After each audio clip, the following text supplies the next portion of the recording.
Assalamualaikum warahmatullahi wabarakatuh. Hari ini kita masih belajar tematik. Tema 9, subtema 2. Nah, materinya tentang memahami pola lantai dalam tari kreasi daerah. Nah, pasti sudah pada pinter ya. Apa sih itu pola lantai? Pasti sudah tahu. Nah, materi ini kita pelajari berulang-ulang. Nah, untuk ngecek mau kasih tahu dulu apa itu pola lantai ya, biar tambah paham lagi.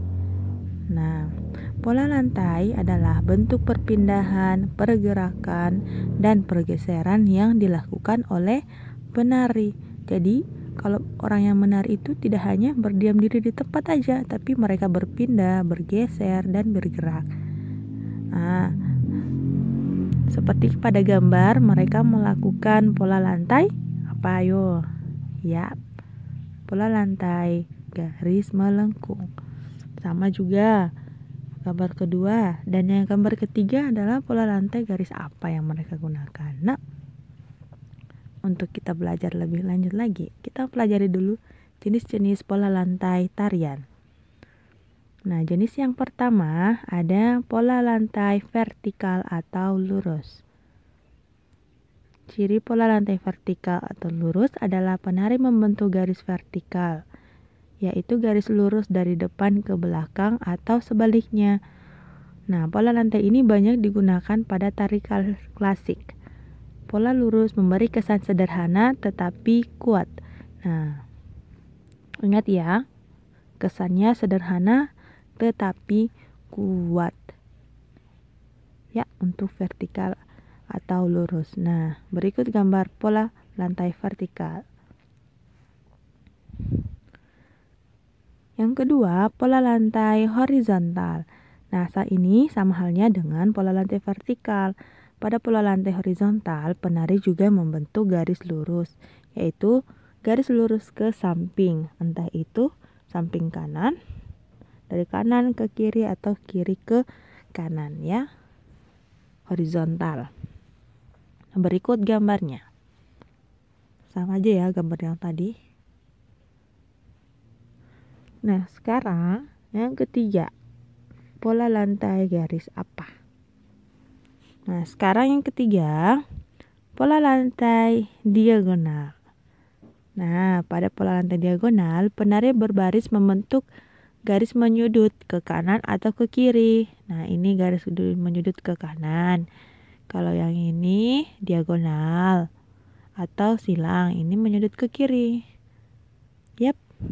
Sekarang jenis yang keempat, pola lantai garis melengkung. Nah, pola lantai garis melengkung, penari membentuk garis lingkaran, pola lantai lengkung ular, dan pola lantai angka 8. Pola lantai garis melengkung memberi kesan lemah dan lembut. Ingat ya, lemah dan lembut. Nah, ini adalah kesimpulan dari jenis-jenis pola lantai. Nah, dari keempat jenis pola lantai tersebut dapat dikelompokkan menjadi 2. Ingat, menjadi 2. Ada pola lantai garis lurus, ada vertikal, horizontal, dan diagonal. Dan pola lantai garis melengkung. Nah, pola garis lurus menampilkan kesan sederhana tapi kuat. Sedangkan pola lantai garis melengkung memberi kesan lemah dan lembut.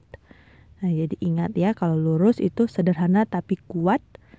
Sedangkan garis melengkung memberi kesan lemah dan lembut. Nah, sekarang contoh-contoh tarian yang menggunakan pola lantai garis lurus. Yang pertama, tari Saman dari Aceh. Yang kedua, tari Yospan dari Papua. Nah, selain contoh garis lurus, ada juga contoh garis melengkung ya. Ada tari Kecak dari Bali, tari Mak Badong dari Tanah Toraja, dan tari Gending Sriwijaya dari Sumatera Selatan. Nah, itu.